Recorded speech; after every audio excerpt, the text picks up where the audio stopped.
الله أكبر. الله أكبر. الحمد لله رب العالمين الرحمن الرحيم مالك يوم الدين إياك نعبد وإياك نستعين اهدنا الصراط المستقيم صراط الذين أنعمت عليهم غير المغضوب عليهم ولا الضالين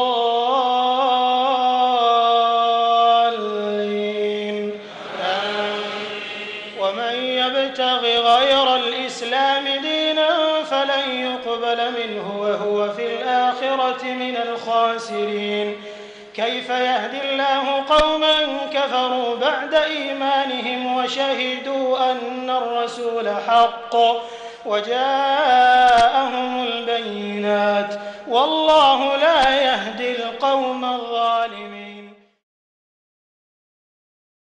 أهلا وسهلا مرحبا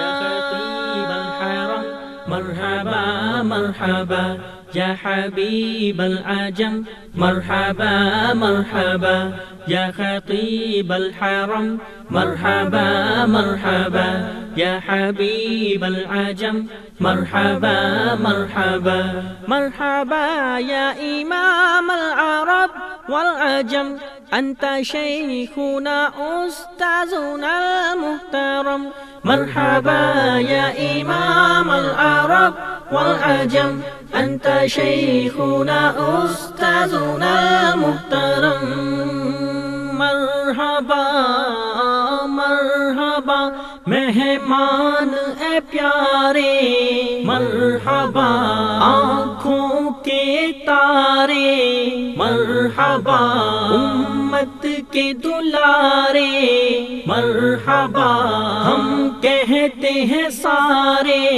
مرحبا اے شیخ ہمارے مرحبا اے شیخ ہمارے مرحبا مرحبا مرحبا مرحبا أهلا وسهلا مرحبا أهلا وسهلا مرحبا أهلا وسهلا مرحبا.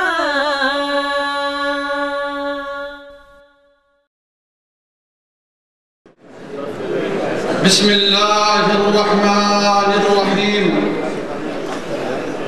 الحمد لله رب العالمين اللهم لك الحمد كما ينبغي لجلال وجهك وعظيم سلطانك لا نحصي ثناء عليك أنت كما أثنيت على نفسك والصلاة والسلام على نبينا محمد وعلى آله وأصحابه أجمعين أما بعد أصحاب السعادة والفضيلة والمعالي ضيوفنا الكرام وعلماؤنا الأفاضل أيها الجمع الكريم السلام عليكم ورحمة الله وبركاته.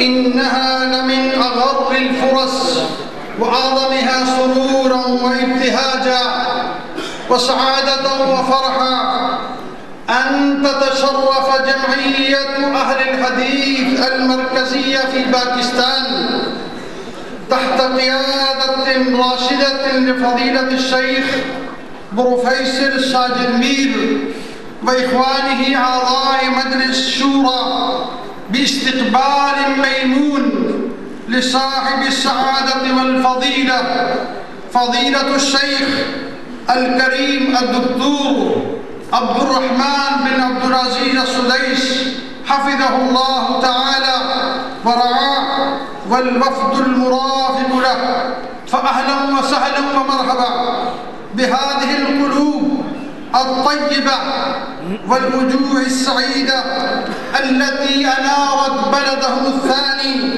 جمهورية باكستان الإسلامية. أيها الحضور الكريم، نبدأ هذا الحفل الكريم بتلاوة آيات كتاب الله المجيد يتلوها علينا فضيلة الشيخ القاري عبد السلام حفظه الله تعالى، فليتفضل مشكورا.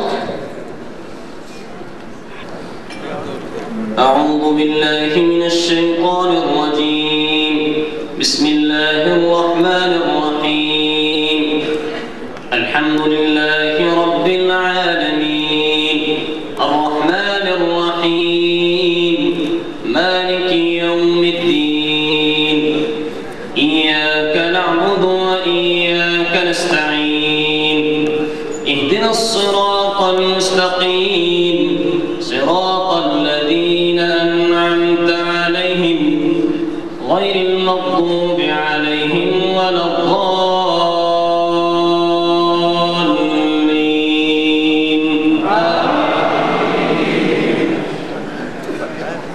إنما المؤمنون إخوة فأصلحوا بين أخويكم واتقوا الله لعلكم ترحمون.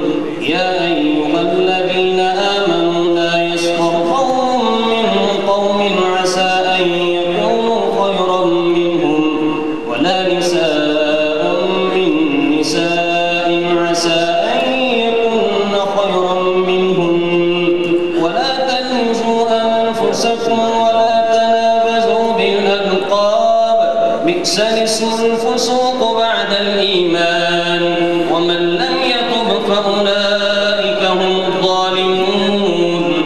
يا أيها الذين آمنوا اجتنبوا كثيرا من الظن إن بعض الظن إثم ولا تجسسوا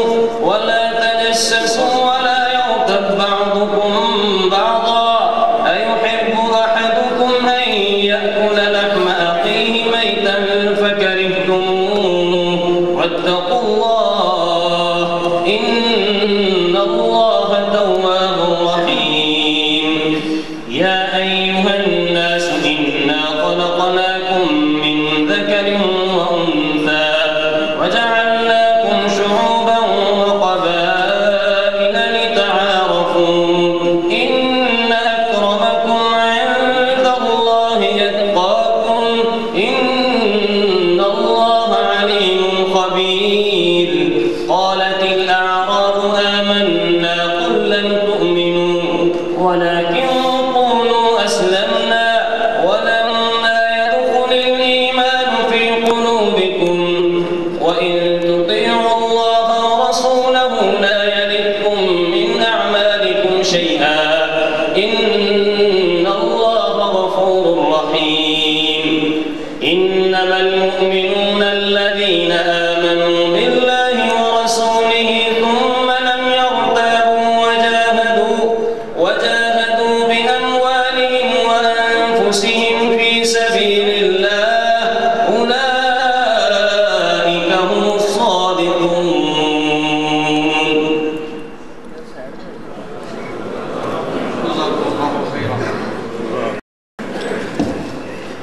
أيها الحضور الكريم، جمعية أهل الحديث المركزية متمثلة في أميرها وأعضاء مجلس الشورى وكافة منتميها في طول البلاد وأرضه يتبادرون إلى الترحيب بالضيف العزيز ومرافقيه ويقدمون أصدق التهاني وأهل الأماني ينوب عنهم في تقديم كلمة الترحيب الرسمية فضيلة الشيخ الحافظ عبد الكريم الأمين العام لجمعية أهل الحديث المركزية بباكستان، فليتفضل مشكورا.